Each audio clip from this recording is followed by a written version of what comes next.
All right guys, I think that is everything on the Kia. After going to the car wash and coming back, on the way back, I gotta check engine light again. Welcome back to another episode of Broken Mirror, guys. If you've been here, then you know that we've been working on the Kia that I picked up a while back. In the last episode, I finished up all the exterior, so the whole body looks pretty dang good. But now what I would like to do is start tackling the interior. And what I wanna start with is that hole in the seat right there. It's not a big deal, but it's definitely a little eyesore. So what I would like to do is to try to take the whole cover off if I can while it's in the car. I believe these zip up from the back, so it might be possible. And then if I'm able to achieve that, I want to move on and start cleaning the interiors. You can see there's some spottage. I don't know if it's coming out in the camera, but there's some spots down in here. And again, on that seat as well, there's some dirty spots. And then this area, there's just little browning all over the front. The back is extremely clean, so I'm not really worried about that. In fact, it's almost like it's never been used. I might do the door panels if they're that bad. Looks like they tried to clean it already. There might be some sagging on the top here. But right now, I want to get started with that seat.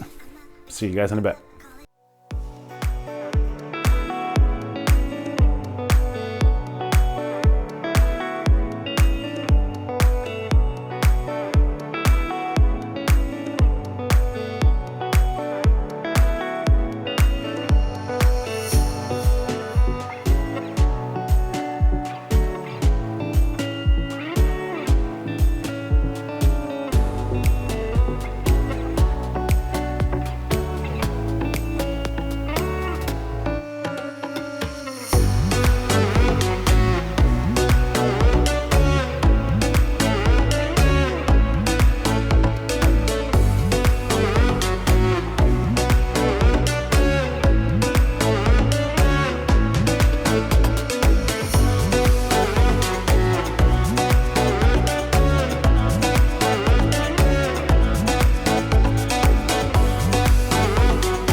Okay, it is the next day. I actually rolled that footage into today. I kind of started doing the headrest just to kind of finish it up. But what I would like to do today, and I was kind of contemplating whether I really wanted to do it or not, is I want to remove the tint and I want to clean the back seat. I just took a flashlight to the back seat. It's actually way dirtier than I thought. That tint hides a lot. The tint does look good on the car. I actually like it, but I know the type of clientele who aim for this car with tint, and that's not the clientele I want to attract because they're going to offer like $3 grand for the car. So like I say always, if I can remove the tint, I prefer it because a clean base gives someone the idea that they can build their own car with it and they can get it tinted the way they want. Maybe they want mirror tint, maybe they want lighter tint. This is pretty like blacked out. You can barely see through these windows, let alone from here down. You can't see anything. The front windows are a little lighter than the back. Oh wait, they're the exact same. It just makes the car super dark, and although I think it does look sharp, like I said, I don't think it's going to work to get the clientele I want. So with that said, I'm going to start removing the tint, and then after I remove the tint, I'm going to move on to cleaning up that back seat. And then I think this will pretty much be done. I think I have one more thing left that I have to do,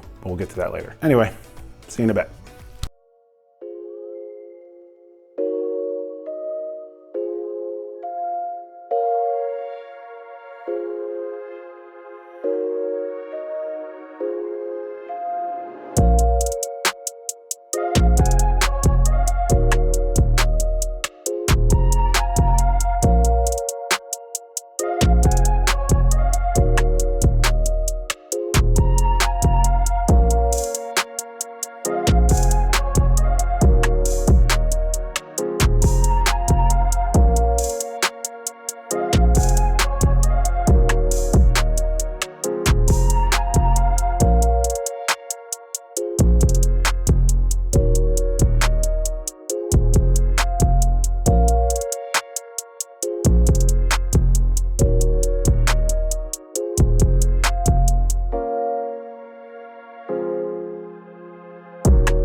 Okay guys, it is the next day. That tint ended up taking a lot longer than I expected. Just that back window got me, and I had to take out basically the whole entire rear interior. But came out really good. I'm really happy about it. The next thing I want to do, and I kind of been holding this off, kind of deciding what I wanted to do, but I ended up getting a flat tire in this car, and I finally realized that this guy was a flipper. So here's what happened. When I bought the car, all of the hubcaps were zip tied on, and one was cracked. So when I went out to get the car before moving it in here, the tire was flat, and I started thinking why that would be. And when I went to remove the hubcap, found out that the rim was punched in. So he hit something, explains why there were scratches up and down the side of this car. And to hide that, he zip tied on the hubcap onto the busted rim. And then he did it to all of them to make it cohesive. So here's a little flipper, and it all makes sense now. The title wasn't signed in his name. There's a lot of little things going on that's weird. Anyway, what I had to do was bring the car in on the donut, and in the process of that, I realized that the tire was damaged and all that. So what I want to do right now, and I've been trying to figure out if I was going to do it, is to repair the rim. I want to heat up the rim and bend the metal back out and see if I can make it something that I feel is safe and should be able to handle anything that should come towards it. If it is, then I'm going to roll with it, put the tire back on and pump it up. If it holds air, then we're going to roll with it. If I don't feel it's safe, then I might end up going down to the junkyard, buying a new one, and kind of going that route. But anyway, before I do any of that, what I first want to do is to clean up all the little glue that might be stuck on the windows here. There's just little spots that still kind of have some glue from the tint. The interior came out just absolutely gorgeous. Man,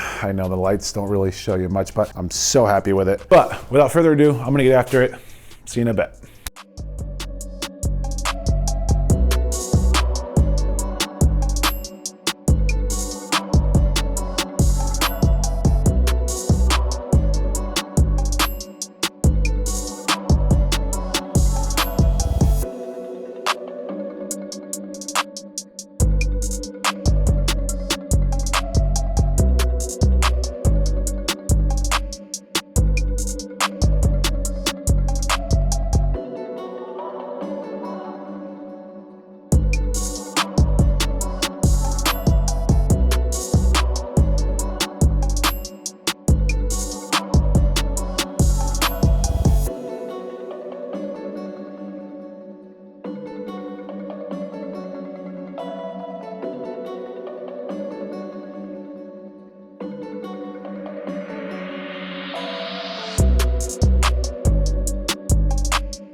Finish him!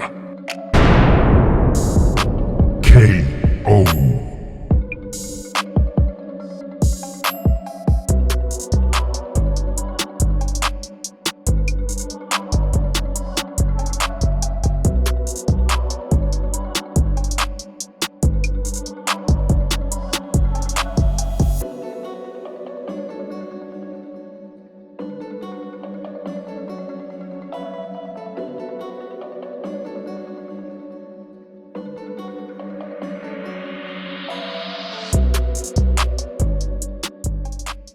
All right guys, I think that is everything on the Kia. I want to go down, take it for a quick wash. Unfortunately, I got a little bit late, so I'm not gonna be able to take the photos today like I wanted. So I'll probably do all that in the next episode. But right now, I just want to go down, wash this thing off because I have a lot of rubbing compound and stuff kind of sitting on the car. I don't want it to bake onto the car in the heat tomorrow morning. So I'm gonna go down, give it a quick rinse, and I'll see you guys in a bit.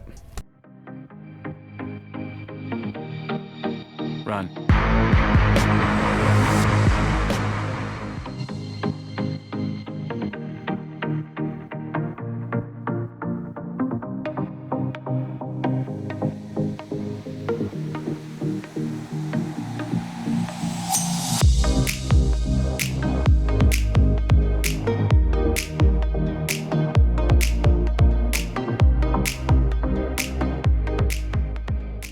All right, after After going to the car wash and coming back, on the way back, I gotta check engine light again. It's popping off code P0014, which means over advanced exhaust camshaft. Not sure where to go from here, guys. Kind of a little annoyed, just kind of confused and irritated at this point. So I'm gonna be doing a bit of research. I've already started kind of testing things out. It's definitely not the intake variable valve time sensor. It's definitely not the exhaust variable valve time sensor. I've gotten down now to where I think it might be the actual camshaft sensor to read where the camshaft actually is. I still need to test that. So anyway, if any of you guys kind of know a little bit about these engines, if you could drop down any hints. I don't believe it's the sensor. Keep in mind, I did do the timing chain on this, and I'm pretty sure the timing chain was dead on. I had one of the timing chains with the markers on each tooth of where everything goes. Everything lined up perfect. I revolved the engine a couple times to make sure everything was good. Engine runs smooth, sounds good, and I had these codes before I even touched the timing chain, and I thought the timing chain would eliminate it, and then we moved on to the intake manifold, which eliminated the intake side, but now I'm stuck with an issue with the exhaust side. I did see something about a possible replacing the O2 sensor, which would make sense because if it's reading rich fuel or something, or if it's kind of burnt out and reading the exhaust differently, then things would start to advance in a different direction and create a different reading on the O2 sensor. So kind of might head towards that direction. But if you guys do know, I know a lot of you guys do not like these engines. You don't like Kias or Hyundais, and I get it. But the reality is I've seen a lot of these engines go to 250, 300,000 miles as long as you keep the maintenance up. Problem is once you don't, as you've seen on the Tucson and this, they get finicky. So the moment they start breaking, kind of like a VW actually, if you don't start replacing them immediately, the broken parts, it just kind of grows and you get lost in it. So with that said, if any of you guys have any type of information that'd be helpful